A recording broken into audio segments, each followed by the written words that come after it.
Aloha gang, Dr. Russ Rosen here. Welcome to the OHC Community Masterclass. And this masterclass is on re-evaluations, and I am going to comment right here saying, let me know if you are here live with me, and comment if you have any questions as we go. Okay, so I just put that in. I believe there's a delay, so we'll see as we get cooking here. All right, gang, let's dive into reevaluations. As far as I'm concerned, for mostly all natural healthcare providers, we suck. I call it the Achilles heel of natural healthcare providers.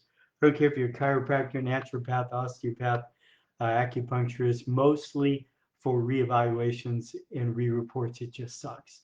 So it's something that it's a thorn in my side, and I really want to help you improve upon it. If you're going to help people get healthy and stay healthy for a lifetime, remember you can get this in the club. If you want to help people get healthy and stay healthy versus just getting out of pain, we've got to do reevaluations and we've got to do re-reports. So I asked my best friend, Chat GPT, I said, for natural healthcare providers, why is it so important to do reevaluations and re-reports with our patients? And again, I'm always in awe of what Chat says. It's not my experience of what people do out there in the medical world or in our world, but it is what should happen. And all of these things is what we do. So if you follow this process that we're going to go through right now, you'll accomplish these. So it says for natural healthcare providers, reevaluations and re-reports are crucial for several reasons.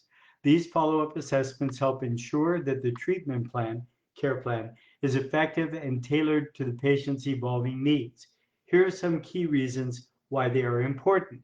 One, tracking progress and adjusting your care plan. Absolutely, monitoring their improvement, adjusting the treatment plan or the care plan. If you were working with somebody, wouldn't you want an estimate of how long it was going to take in the report of findings? Wouldn't you then want milestones along the way so you can make sure that you're actually making progress and tracking progress? Of course you would. Two, building patient confidence and accountability. It says patient engagement. Regular check-ins and updates help keep patients engaged and motivated.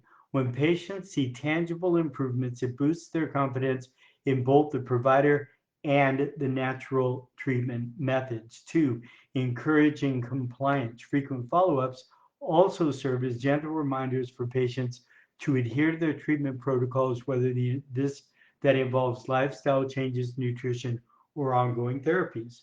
Right? I mean, gang, that's what we do. That's what we do. It's just not what we do because we're not doing re-eval re-reports or we suck at them, at least a lot of us. Number three, early detection of potential issues. So identifying possible complications. We told them, I want to let you know my main goal is to make sure you're in the right place to get the care they need. My promise is I'm going to help you, right? I'm either going to be the right doctor if you all recognize that I'm not, and I'll do what I can to get someone who can help you. I'm not going to waste your time, not going to waste your money. In the report of findings, we told them we're going to do this many visits over this period of time. Re-eval, re-report. We're going to monitor you closely. We're not going to do an entire year of care to find out, oh, drag, sorry, that didn't work, right? So that's why also under early detection and potential issues, it says prevention-oriented care. So natural health care often focuses on preventing illness and maintaining wellness. So reevaluation support this proactive approach, ensuring the patient remains on a path of holistic health. Again, this is what we should be doing. Number four, patient education and empowerment. It's time. That's the time, right? Documenting outcomes for accountability, tracking evidence-based success, and of course, professional accountability. legal and ethical considerations, holistic care approach. Um, it says, in summary, reevaluations and re-reports are critical for ensuring treatment efficiency, patient satisfaction, ethical practice, and the long-term and wellness of the patient. They enable personalized, responsive care, which is the cornerstone of natural health care. Again, in my world, it is the Achilles heel for so many of us. So I really want you to stay present with me. You might want to watch it a couple of times because we're going to dive into a whole bunch. I see Gabriella has joined. Welcome aboard. Sigrid has joined. So Richard later trying to log in. Lacton Wood, you're on your phone right now. Welcome aboard. So glad you're here. Of course, it'll be recorded and you can jump in for the pieces that you missed. Okay, so um, so many of us really aren't sure about subjective tests that we should use or objective tests that we should use or how to monitor their progress. And that's why we don't like doing these things because we're not really sure. So many of us are concerned that if I did have ways of monitoring it, would I actually be delivering the goods? These are huge pieces of the puzzle. And I'm always talking about headspace and procedure, headspace and procedure. So you've got to have these things cleaned up. We talked about both of those in the importance of certainty. Um, so yeah, if your patient were to tell you that, yes, I really want to get healthy, I really want to stay healthy, I buy what you're saying, this is what I want to do, wouldn't you want to have a way of monitoring their progress to make sure you're actually accomplishing the goals? And of course, the answer is yes. This is not the time for that discussion, but it is an important piece of the puzzle. So here are some important things that we need to think through when it comes to the reevaluation and the re-report. So we're just going to fly through some of this so you can start to think about it. Obviously, in the Learning Center in my modules, I go through each and every one of these painstakingly, but we simply don't have that kind of time. What I do want to dive into is the 5 steps. What do you do in a re-report? But we'll get to that in a minute. Okay, so in my world, we want to use an outcome assessment questionnaire. If we're not using an outcome assessment questionnaire, we can't know how they are subjectively doing. And I know many chiropractors have philosophy instructors and technique gurus say that, well, you don't care about that. You don't care about how they feel. You just care about are the subluxations being corrected. And my response to that is, it's ludicrous. If you went to see someone, you would want help. You would want to know that they know how you're doing. So just shut up. It's stupid. It's ridiculous, at least from my perspective. And again, I practiced that way for 7 years. So like, I get it, but it's just ludicrous. So we want to have an outcome assessment questionnaire. Now, in it, we want to have more things than just their symptoms. On mine, right here, these are the symptoms. Then there is what they might be experiencing in their body and in their mind. Less anger, more joy, more happiness, less better range of motion, better posture, ease in my body, feeling that I heal quicker, those kinds of things. And then there is all of this, which has to do with how their life and lifestyle has changed. So what is changing in their life? We told them that we're going to help them get healthy and stay healthy. So if you want this one for adults, I'll be giving that to you in the club on Thursday. So you're welcome to get a free month, come into the club and get this. It's a Word document, so you can customize it and make it your own. I do have ones for infants and children also, but I'll be giving this one as adults. We're also in the club, we're going to have Dr. Brock McCurdy from Barcelona, who has put together an amazing program. He's been coaching with me for years. He's taken this and put it into a digital format. So your patients are filling that out. And then you can literally compare and contrast and monitor. You can see what percentage of your patients are having their sleep improve with your care and by what percent over what period of time. You can use it in your marketing, you can use it in your communications, etc. Thursday, I'll be doing a post on that in the community here, but the great details of that will be in the club. So you're welcome to join Jan, welcome aboard, Dr. Jan, and hope to see you in the club on Thursday. Okay, so those are some things you want to think through. Outcome assessment questionnaire, why and what you would actually have on there. Who should do the reevaluations and when? Should it be the doctor doing it? Should it be your staff, CAs doing it?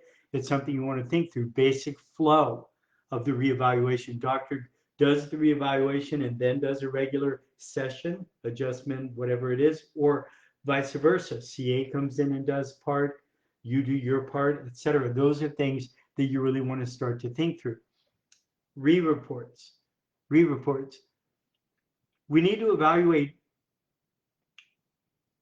why they're not having the success that we hope for, or why they are having the success that we hope for. We need to dig for pearls. We need to find out if their health goals are the same or if their health goals have changed.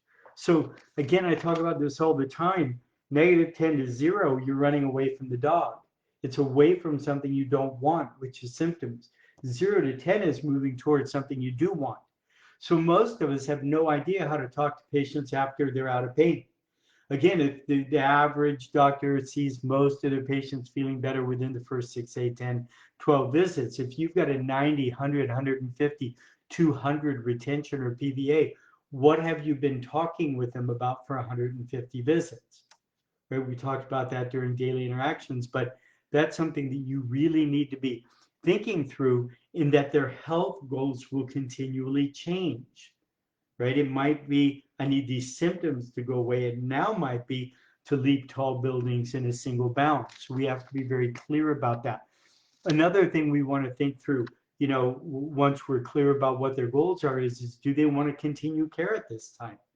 Right? And again, I have doctors tell me all the time they don't want to ask that question because, I sold them a year plan. Well, how many people stop? Right? Or they finish a year, but then they never ever come back. This is why we want to do reevals and re-reports. When should we do re-reports? Well, as far as I'm concerned, it should be the appointment after the reevaluation. I don't like to do a reeval and then give the re-report, especially if I've got technology. If I have x-rays, if I have a substation, neuroinfinity, heart rate variability, because I don't want to just very quickly look at it and then say, oh, here's what's going on. Justice must not just be served, it must appear to have been served. I want them to recognize I'm burning the midnight oil, studying, comparing, and contrasting, right? Even if you don't need to do that, I want them to think I am. Okay, so that's just something that you want to give thought to. Where should I do re-reports? As far as I am concerned, and I'm an open room guy, right? I had 17 tables in one room. So I'm an open room guy. I even did neuro emotional technique, NET, in open room. I did it with Scott Walker, the founder of the work, and he was like, wow, I've never thought of doing this in open room. Re-reports should be done in a private room, as far as I am concerned. Just my 2 cents on this. Okay, how to do re-reports? Well, obviously you want to be personal with them. You want to make sure that you've scheduled time. Don't feel rushed. They don't need to take more than 5 minutes if you do it the way I'm going to recommend it. But I do want to make sure that I have enough time and that I'm not rushed. If you've been doing your touch, tell, ask, teach in your daily interactions, right? If you've been doing, hey, last time we noticed this time we noticed this, why do you think that is? First time they're feeling better, where do you think you are? We talked about this last time. If you've been doing that and they recognize that they're getting better and why they're getting better, if I've been building value for the re-eval re-report, remember we talked about that last time. So in the visits leading up to it, we're saying, hey, Sally, listen, I know you're doing really, really good. I'm interested. Where do you think you're at? -10 to 0 to +10. Where do you want to get to? How often do you think you should be coming in? Do you think you want to continue with care? What would be your new health goal? Any of those kinds of questions. If you've been building those, then we don't show up at the re-report with them going, what? I need to do more care? Right? We don't want that to happen. So we're building value. If you're doing that, then this is really just a very quick process. So I want to go through the 5 steps of the report with you right now. Step one, and I know this sounds stupid. I get what I'm going to say sounds stupid. I get it. But step one is to greet your patient and address their major issue. Here's what I mean by that. So many of us walk in and we go, "Hey, Sally, good to see you. So listen, I see on your x-ray, okay, good. I think you need to stay at 3 times a week. See you next time." Right? That's not a re-report. So oftentimes the patient is not happy, and we ruin it by simply telling them what they have to do, and they end up quitting care eventually. So we're either going to celebrate and educate or commiserate and educate. Celebrate and educate. Sally, I know you're doing so great. How do I know she's doing so great? Because I've been doing Touch the Last Teach on all the visits up to it, because I read through the outcome assessment questionnaire. I know exactly how she's doing. So Sally, I know you're doing really great. Celebrate, woohoo. And now I'm going to educate, right? So we're going to go through the process. Or commiserate and educate. Sally, I know that you're very concerned about your headaches, and frankly, so am I.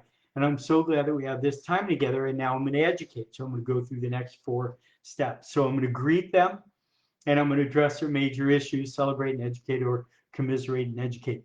The next thing I'm going to do is I'm going to review the outcome assessment questionnaire.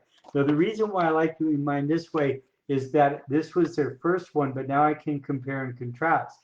And so often they'll fill it out and they'll go, "Wow, last time I put down that my headaches were a 10, this time they're a 3. I didn't recognize how much better they got." We've seen it a lot, all of us, where a patient says, "How are you doing today?" And they say, "My elbow hurts. I'm doing terrible."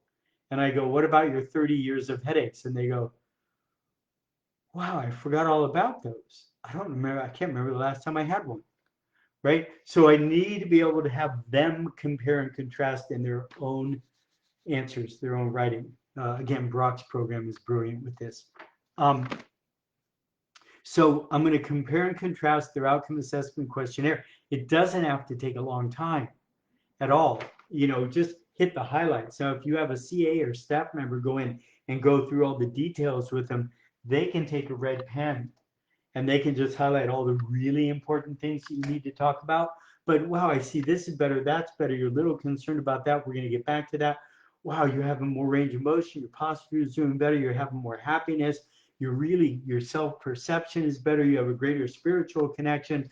You're eating better. You're exercising, blah, blah, blah, blah, blah. All these things you're doing great. Acknowledge and then dive into whatever is really, really important for them. It doesn't have to take a long time.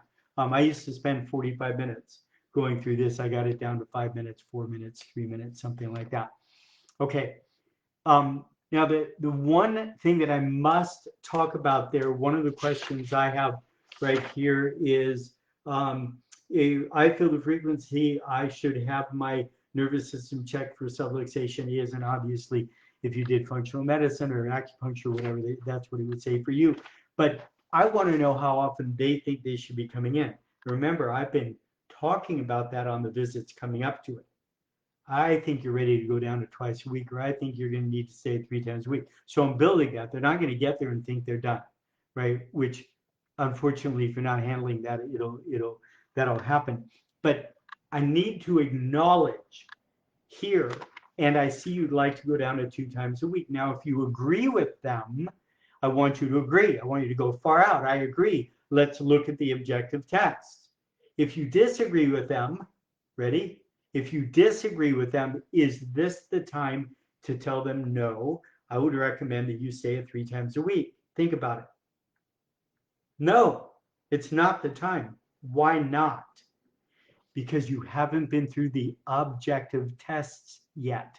You need to go through the objective tests and build your case as to why you would recommend staying at 3 times a week, or why it's time to go down to twice a week, etc. Okay. Number 3, we need to review their tests with them and compare and contrast. So whatever objective tests you do, range of motion, posture, orthopedic tests, neurologic tests, muscle testing, scans, HRV, neuroinfinity, substation, x-rays, spit, pee, and poop tests. I don't care whatever tests you do, but you've got to be able to compare and contrast with them And this is what I see doctors do. Well, look, your range of motion was this and now it's that. Your posture was this and now it's that. Take a look at your x-ray. Take a look at this. Ta-da! And it doesn't make any sense. It made sense to you. You know what that means. But I need to make sure that whenever I say this was your range of motion and now this is your range of motion, I have to say this, write it down, which means. Why is that important? Wow, you can see your range of motion is really moving in the right direction. Who cares? Well, you'll remember in the exam we said, because when you're subluxated, that nerve interference causes your muscles to pull on your bones. It feels stuck and tight. Does it feel stuck and tight? Yes. Then you must be what? Well, I must be subluxated. I'd agree. Remember that? We did that. We did that in the report of findings. So in the re-report, I'm saying, wow, you can see how much better your range of motion is doing or your posture, which means nervous system, muscle, bone, right? So they're seeing, and again, I'm talking subluxation because I'm a chiropractor. You would talk about whatever it is that you do. So which means is a really important piece of that puzzle.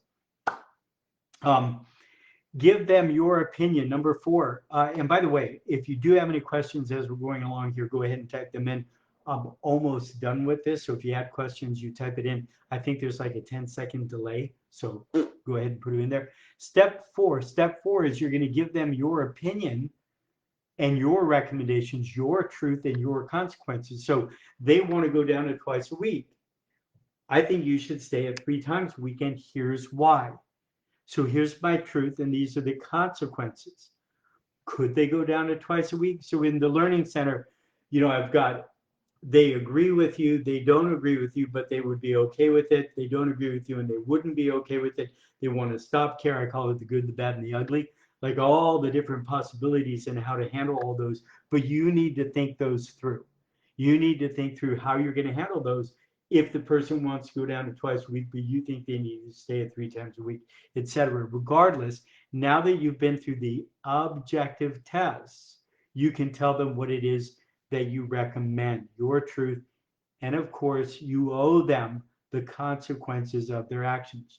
No scare tactics, just truth and consequences. Dr. Joseph, thank you, brother. I appreciate that very much.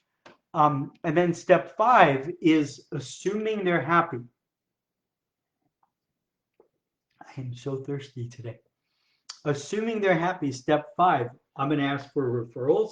And you'll see the last question, the second last question is there anyone who you wished was coming into this office to have their nervous system checked, who and why? Right? And obviously, whatever care you do, you would put that. I put nervous system because I'm a chiropractor. And again, if you're doing brain-based, you would call it brain. Who and why? Now, if they don't put any names here, does that mean they don't want to refer to you? No. What does it mean? What do you know it means when they don't put any names there? All it means that you know is they didn't put a name there. That's all it means, right? So if they do put a name there, obviously I'm going to go right into the referral process. And in the community here, if you go to the guides section to, I think, practice building, I think it might even be tagged up on the top, but the referral process is right there of exactly the questions you're going to ask them to get referrals. But if they did put a name here, you would go into that. Well, who do you know? How do you know? What's your name? All that kind of stuff. But if they didn't put a name here, am I just going to let that go? No. I'm going to say, Sally, right? Because she's happy with care. I noticed that you didn't put anybody under who you think could benefit. Who do you know? Who do you think could benefit from having a healthier functioning nervous system like you do? Like now that you get it, now that you understand what can change, who do you know? Right? And then you go right into those questions. So the 3 things are, how do you open the conversation? In this case, this is how you open it. How do you get them emotionally involved? Who do you know? What's your name? How do you know what's going on with them? Oh my God, it sounds like you care a lot about them. Have you recommended them to me yet? No, okay, well, it sounds like you care a lot about them. Can I make a suggestion? And step 3 is teach them how to refer. So again, I have a whole module on that you can go through.